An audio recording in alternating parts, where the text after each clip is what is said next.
நம்ம முதலமைச்சர் விஜய் அண்ணாவோட இன்னைக்கான மாற்றங்களை பார்க்கலாமா? முன்னாடியே நம்ம சிஎம் விஜய் அண்ணா சொல்லியிருந்தாரு, யாரும் லஞ்சம் கேட்டா கொடுக்காதீங்க அப்படின்னு. அதையும் மீறி நிறைய இடங்கள்ல லஞ்சம் கேட்கறதா தொடர்ந்து நிறைய புகார்கள் வந்துட்டே இருந்துச்சு. இப்போ ஒரு வாட்ஸ்அப் நம்பரை வெளியிட்டு இருக்காங்க. யாராவது உங்ககிட்ட லஞ்சம் கேட்டாங்க அப்படின்னா ஆதாரத்துடன் அந்த வாட்ஸ்அப் நம்பருக்கு நீங்க அனுப்பி வைங்க. அவங்க மீது ஸ்ட்ரிக்டான ஒரு ஆக்ஷன் எடுக்கப்படும்னு சொல்லியிருக்காங்க. ஒரு பக்கம் இந்த லஞ்சத்தை கம்ப்ளீட்டா ஒழிக்கணும், ஸ்டாப் பண்ணணும் அப்படிங்கிறதுக்காக நம்ம சிஎம் விஜய் அண்ணா நிறைய ஸ்டெப்ஸ் எடுத்துட்டு வந்துட்டு இருக்காரு. ஆனா இன்னொரு பக்கம் டிவிகேவை சேர்ந்தவங்களே லஞ்சம் வாங்கிட்டு செங்கல்பட்டுல மாம்பாக்கத்தை சேர்ந்த டிவிகேவோட மன்ற தலைவர் வீரா அவர்கள் ஒரு சாலை பணியை முடிச்சு தருவதற்கு 1,30,000 லஞ்சம் வாங்கியிருக்காரு. அவர் போன் கால் மூலமா பேரம் பேசின ஆடியோ வீடியோ அது மட்டும் இல்லாம யூபிஐ டிரான்சாக்சனோட ஆதாரத்துடன் வெளியிட்டாங்க. இந்த மாதிரி ஒரு லஞ்சம் வாங்கியிருக்காரு அப்படின்னு. அதனை தொடர்ந்து தப்பு யார் செஞ்சாலும் செஞ்சதுதான். டிவிகே சேர்ந்தவங்களா இருந்தாலுமே அவங்க மீது கடுமையான நடவடிக்கை எடுக்கப்படும் முன்னாடியே சொல்லியிருந்தாங்க. ஆனா இன்னைக்கு காலையில் அவர் இந்த மாதிரி நான் லஞ்சம் எல்லாம் வாங்கல, யாரோ என்னோட வளர்ச்சி பிடிக்காம இப்படி பொய்யா பரப்பிக்கிட்டு இருக்காங்க அப்படின்னு சொல்லி எல்லாம் ஒரு பேட்டி கொடுத்திருந்தாரு.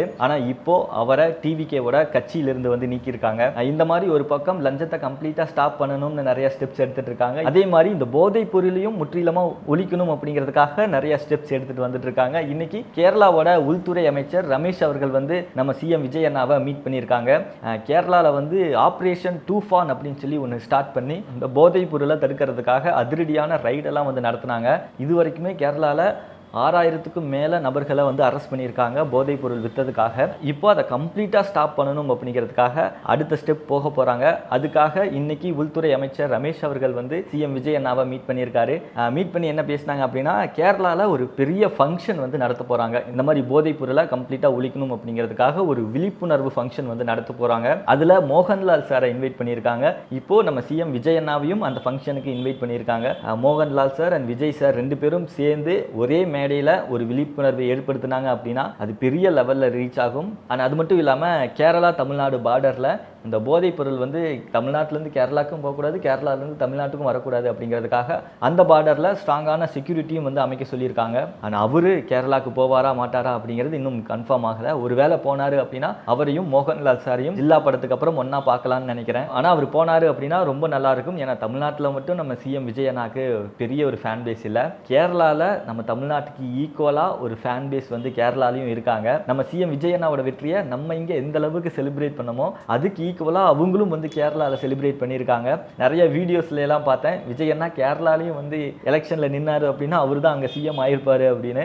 கேரளா ஃபேன்ஸ் எல்லாருமே ரொம்ப வெயிட் பண்ணிட்டு இருக்காங்க அந்த தருணத்தை கொண்டாடுறதுக்காக, விஜய் அண்ணா எப்போ வருவார் அப்படின்னு. இதுதான் கரெக்டான டைம். இப்போ போனாரு அப்படின்னா ஸோ அது பயங்கரமாக இருக்கும்னு நினைக்கிறேன். அதை பற்றி நீங்கள் என்ன நினைக்கிறீங்க அப்படிங்கிறத கமெண்ட் செக்ஷனில் சொல்லுங்கள். அதுக்கப்புறம் ஜனநாயகன் படம் ஜூலை 23 அஃபிஷியலாக ரிலீஸ் ஆக போகுது. அதுக்கான அஃபிஷியல் கன்ஃபர்மேஷனை இன்னைக்கு டீம் சைட்லேருந்தே ரிலீஸ் பண்ணிட்டாங்க. ஃபைனலாக லாஸ்ட் டைம் நம்ம எல்லாரும் ஆக்டர் விஜய் அண்ணாவை ஸ்க்ரீனில் பார்க்க போகிறோம். நேற்றிருந்து ஒரு விஷயம் ரொம்ப பரபரப்பாக பேசிகிட்டு இருக்கு இல்லையா, இந்த பழனி கோவிலுக்கு சொந்தமான 100 கோடி மதிப்பிலான அந்த இடத்த வேற ஒருத்தருக்கு பதிவு பண்ணி கொடுத்துட்டாங்க அப்படின்னு சொல்லி அந்த பத்திரப்பதிவு இன்னைக்கு செல்லாது அப்படின்னு சொல்லி கோர்ட்டில் ஒரு தீர்ப்பு வழங்கியிருக்காங்க. அது மட்டும் இல்லாமல் இது எப்படி நடந்தது, இதுக்கு பின்னாடி யார் இருக்காங்க அப்படின்னு சொல்லி ரொம்ப தீவிரமாக விசாரணை செய்யணும் அப்படிங்கிறதுக்காக இந்த வழக்கை சிபிசிஐடிக்கு மாற்றிருக்காங்க. சிவகங்கை மாவட்டத்தில் சேருத்தப்பட்டி அப்படின்னு ஒரு கிராமத்துக்கு பல வருஷமாக பேருந்து சேவை இல்லாமல் மக்கள் எல்லாரும் கஷ்டப்பட்டுருக்காங்க.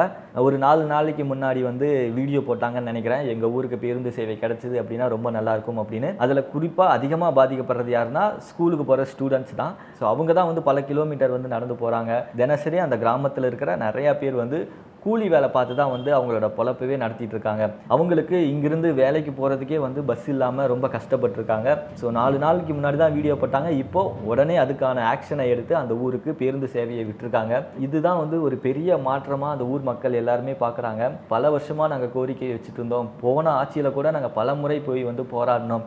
ஆனால் இந்த முறை ஒரே ஒரு வீடியோ தான் போட்டோம். அந்த வீடியோக்கே இப்படி ஒரு ரெஸ்பான்ஸ் கிடைச்சி அதுக்கான ஆக்ஷனை எடுத்திருக்காங்க அப்படின்னு சொல்லி அந்த ஊர் மக்கள் எல்லாருமே அவ்வளோ ஆனந்த கண்ணீரோட ஒரு வீடியோ பேசி வெளியிட்டு இருக்காங்க. ரொம்ப நன்றி. ஒரு வாரத்துல இந்த பிள்ளைகளோட கஷ்டம் நீங்கிற மாதிரி எங்களுக்கு தோணுது.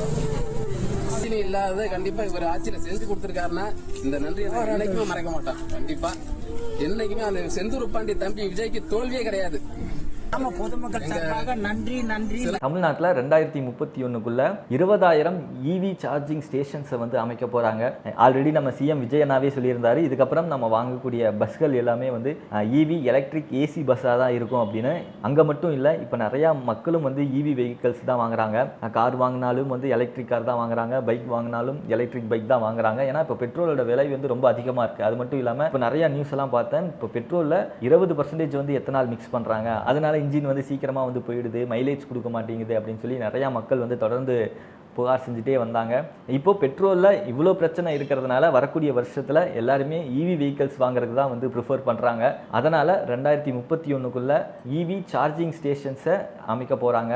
இப்போ எப்படி வண்டிக்கு பெட்ரோல் போடணும் அப்படின்னா அங்கங்கே நமக்காக இந்த பெட்ரோல் ஸ்டேஷன்ஸ் எல்லாம் இருக்குது, அந்த மாதிரி நிறைய இவி சார்ஜிங் ஸ்டேஷன்ஸ் வந்து அமைப்பாங்க. அதுக்கப்புறம் இந்த டாஸ்மாகில் தொடர்ந்து பாட்டிலுக்கு 10 ரூபா வந்து நிறைய இடங்களில் வந்து வாங்கிட்டு தான் இருக்காங்க. நிறைய பேர் வந்து தொடர்ந்து கம்ப்ளைண்ட்ஸ் பண்ணிகிட்டே இருந்திருக்காங்க. இப்போது 200 டாஸ்மாக் ஊழியர்களை வந்து சஸ்பெண்ட் பண்ணியிருக்காங்க. ஏவா வேலு வந்து இன்றைக்கி சொன்ன மாதிரியே வந்து விசாரணைக்கு ஆஜராயிட்டார்.